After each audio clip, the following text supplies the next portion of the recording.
Namaste.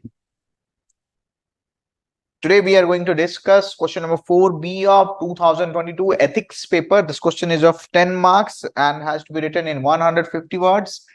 And this question is again the repetition of question number 4A, but in a different dimension altogether. So look at the question. Question is saying online methodology is being used for day-to-day meetings, institutional approvals in administration, and for teaching and learning in education sector, and to the extent telemedicine in health sector getting popular with the approvals of competent authority. All right. So no doubt it has advantages and disadvantages both for the beneficiaries and the system at large.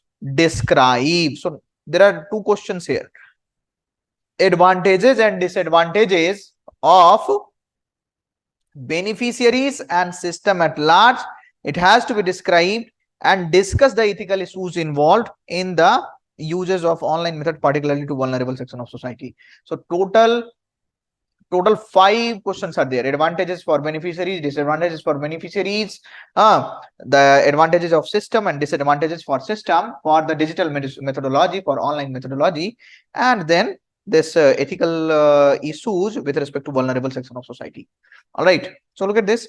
Now it is saying that the answer which is written here, which I have written, online methodology has gained momentum. We are trying to set the context with respect to the introduction, and we are going to say that in recent times, online methodology has gained momentum with respect to COVID. So that's why we are going. Online methodology has gained momentum in post-COVID times. Digital platform has become a single most important tool nowadays for service delivery. So now we have highlighted that why digital platform, why this question has been asked. Now, but it is a double-edged sword for beneficiary as well as system. Now we have leaded the content towards the question. Then this part one of the question, advantages for beneficiary. So beneficiary will experience faster, transparent, easy accessibility, inclusive, efficient service delivery to the consumers. So that is one aspect.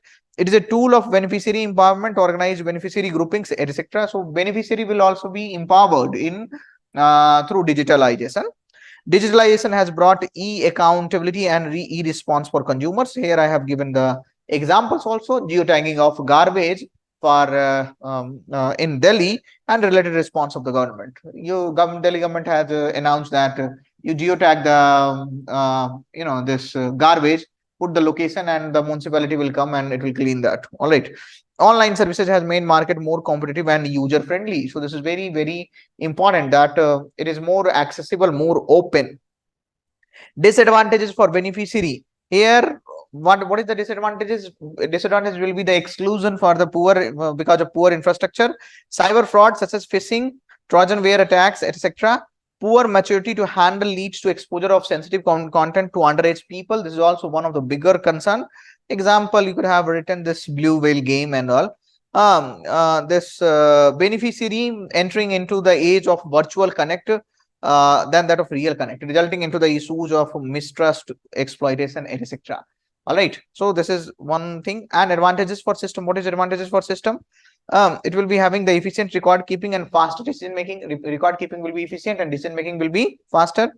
Usage of artificial intelligence and other technological tools for effective service, effective implementation of systems decisions. This is also one very important tool which is there. Entering into the smart governance paradigm which is there, and use of innovative tools such as management by objective, e-annual confidence report, etc. These are the important tools for the system to manage themselves.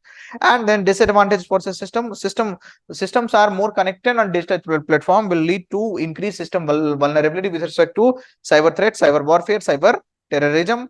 It brings mechanistic elements in system and ignores human element in system. Why this point? Because this question is more talking about the ethical issues. All right. So ethics we have to write. Skill mix match among administrators for digital infrastructure can create lags. Yes, some people are having status quo in administration, and this lag is creating the concern. There can be few controller of the system, so rule of few over the large masses, which is there. All right. And then you'll have ethical issues of digitalization for the vulnerable section of the society. All right. So issues of exclusivity, that means what? Exclusion of vulnerable section due to lack of infrastructure or poor levels of awareness among the vulnerable is the cause of concern. All right. issues of inequalities. Look at this. There is this wonderful representation which is there. This is prosperous section of society. This is vulnerable section of society.